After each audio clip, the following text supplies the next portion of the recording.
सबसे बड़ा सवाल कि मौत का सच है क्या। निशांक राठौर की मौत का मामला लगातार सुर्खियों में है। बीटेक का छात्र निशांक राठौर जिस स्कूटी से रेलवे ट्रैक तक पहुंचा, उस स्कूटी की चाबी गायब है।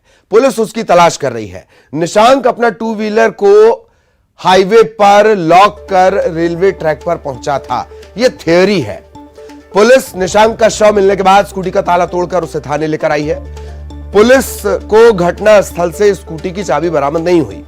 स्कूटी निशांक के नाम पर रजिस्टर नहीं है। दोस्तों ने बताया कि वो किराए से स्कूटी लेकर आया था। बड़ा सवाल ये कि अगर निशांक ने खुदकुशी की तो फिर वो अपनी गाड़ी लॉक करके सड़क पर छोड़कर क्यों गया। न्यूज़ 18 की टीम ने ग्राउंड रिपोर्टिंग कर इस पूरे मामले की पड़ताल की।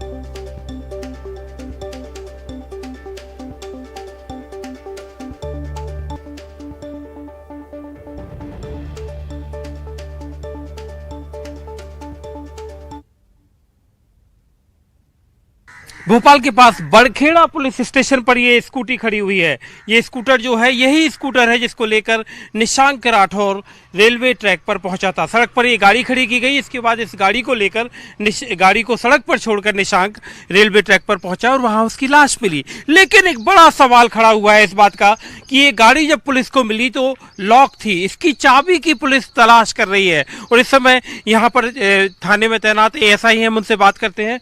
सर, ये कहाँ है इसकी चाबी? इसकी चाबी तलाश कर रहे हैं और मौके पर प्राप्त नहीं हुई थी उस समय, और अभी ही देखा जा रहा है, तलाश जारी है इसकी चाबी। तो मतलब आपको गाड़ी किस हालत में मिली? हमें लॉक थी ये गाड़ी, हैंडल लॉक था इसका। वैसे इस गाड़ी का जो नंबर है, ये गाड़ी तो निशांक के नाम पर रजिस्टर नहीं है? नहीं, ये इनके दोस्तों ने बताया कि कहीं किराए से लेके आया हुआ था ये, और वही चलाता था किराए से लेकर। उनके दोस्तों से पूछने पर ये बात हमें भी ज्ञात हुई है। मृतक की गाड़ी नहीं है। मृतक की गाड़ी नहीं है, लेकिन क्या मतलब क्या सोच है कि सड़क पर एक लड़का है जो कि ट्रैक की तरफ जा रहा है, जिसकी जो शुरुआती जांच कह रही है कि आत्महत्या हुई है, लेकिन गाड़ी को लॉक करना और चाबी का ना मिलना, सवाल कुछ खड़े होते हैं। ये तो जांच का विषय है, जांच जारी है, अभी विवेचना वरिष्ठ स्तर पर इसकी विवेचना की जा रही है और मेरे से अच्छा वरिष्ठ अधिकारी बता सकते हैं। ये देखिए, एक बड़ा सवाल खड़ा हुआ है इस स्कूटर को लेकर, इस स्कूटी को लेकर कि इसकी चाबी नहीं थी, पुलिस को ताला तोड़ना पड़ा और उसके बाद पुलिस इस गाड़ी को लेकर, जो कि किराए की बताई जा रही है, इस गाड़ी को लेकर फिर थाने में इस वक्त यहाँ पर खड़ी है। लेकिन एक सवाल पुलिस के सामने है कि आखिर इस स्कूटी की चाबी, निशांक राठौर की स्कूटी की चाबी कहाँ गई। Manoj Sharma, Barkheda police station, Bhopal, news 18 India. SIT की जांच में एक बड़ा सवाल ये भी है कि आखिर निशांक राठौर पेट्रोल डलवाने के बाद अपने घर क्यों नहीं पहुंचा, अपने गांव क्यों नहीं पहुंचा। यही वो पेट्रोल पंप है भोपाल के पास बड़खेड़ा में, और ये जो पेट्रोल पंप है निशांक राठौर की, जहां पर लाश मिली है रेलवे ट्रैक पर, ये साथ ही साथ रेलवे ट्रैक से लगा हुआ ये पेट्रोल पंप हाईवे पर है, और जो लाश मिली है उससे इसकी दूरी तकरीबन 6 किलोमीटर है। और जो नंदवंशी हैं, इन्होंने यहाँ पर आपने पेट्रोल डाला था। कितने बजे आए थे वो? वायदे 5:09 पे फोन पे करा, उनने 400 का पेट्रोल डलाया और निकल गए। ये फोन पे देखिए, यहाँ पर फोन पे से यहाँ पर फोन पे किया निशांक ने, इसके बाद 400 रुपये का पेट्रोल डलवाया। तो कुछ ऐसी अलग बात आपको दिखी थी क्या? नहीं, ऐसा कुछ नहीं दिखा, ऐसा कुछ नहीं दिखा। बस आए हैं, डलवाए हैं और निकल गए। और उसके अलावा जैसे आपको उनको देख के ऐसा लग रहा होगा कि मतलब चूंकि वो तो मतलब आपको क्या महसूस हुआ कुछ अलग? हमने उस साइड देखा ही नहीं था, बस 500-400 का पेट्रोल डाला और पब्लिक बहुत ही भीड़ लगी थी, उनमें डालने लगे दूसरी गाड़ी में।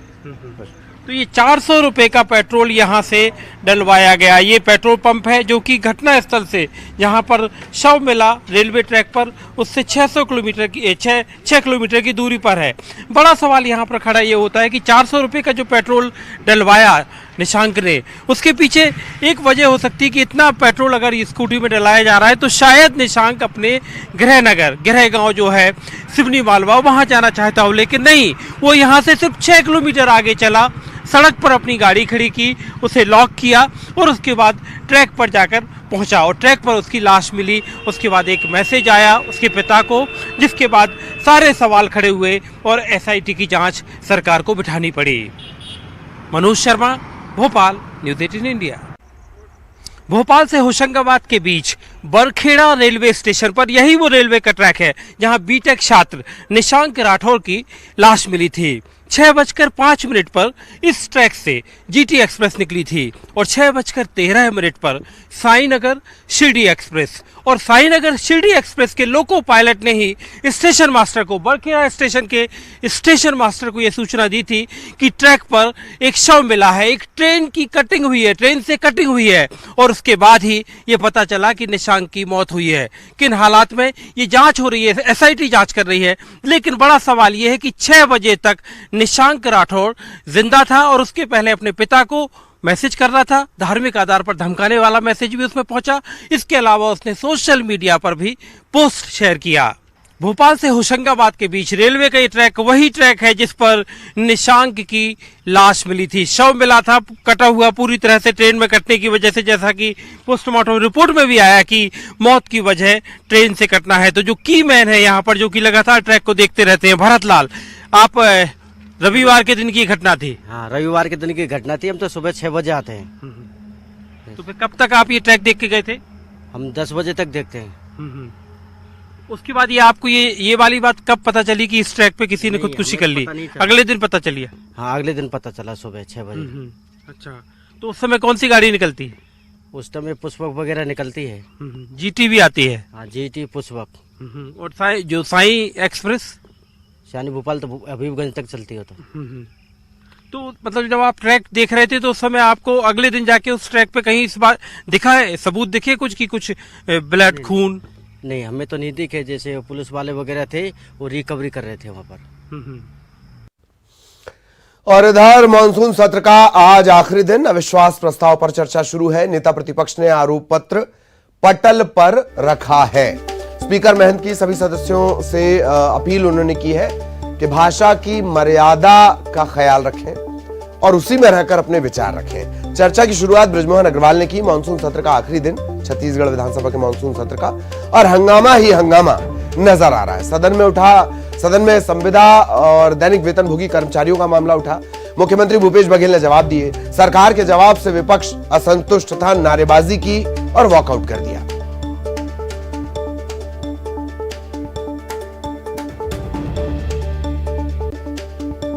माननीय अध्यक्ष महोदय, घोषणा पत्र को आत्मसात किया गया और आत्मसात करने के बाद में आपको मैं बताना चाहूंगा कि जो विभाग है इसमें लोक निर्माण, सिंचाई, सफाई कर्मी, मनरेगा कर्मी, विद्या मितान, अतिथि शिक्षक, होमगार्ड, राष्ट्रीय स्वास्थ्य मिशन कर्मी, स्वास्थ्य कर्मी, आंगनबाड़ी कार्यकर्ता, मितानिन, वन कर्मी, पीएचसी कर्मी, ऐसे अनेक विभाग के हैं और ये सबको राजसात किया गया है। रेगुलर करने की बात आई है तो अभी तक अभिमत नहीं आना, ये भी एक सरकार की नियत स्पष्ट दिख रही है कि सरकार की नियत क्या है कि 2000 के बाद में अभी तक अभिमत नहीं आए।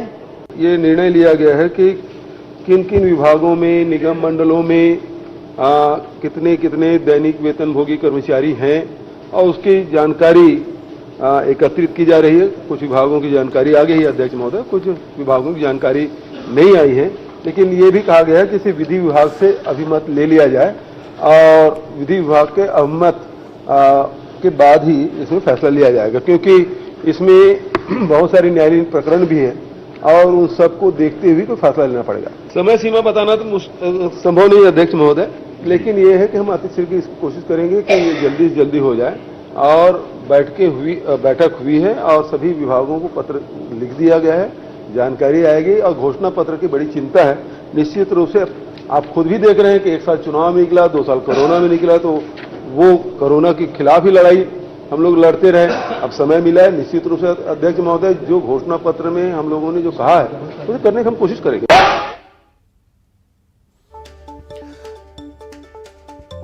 तो लगातार हंगामा, और देवव्रत आपको नजर आ रहे होंगे, देवव्रत के पास आपको लिए चलेंगे। देवव्रत, सदन में अपनी ताकत दिखाने का आखिरी दिन, यही वजह है कि हंगामा तो होना ही है, क्या कुछ अपडेट? जी बिल्कुल, ताकत दिखाने का आखिरी दिन और आज ही के दिन अविश्वास प्रस्ताव पर भी चर्चा चल रही है।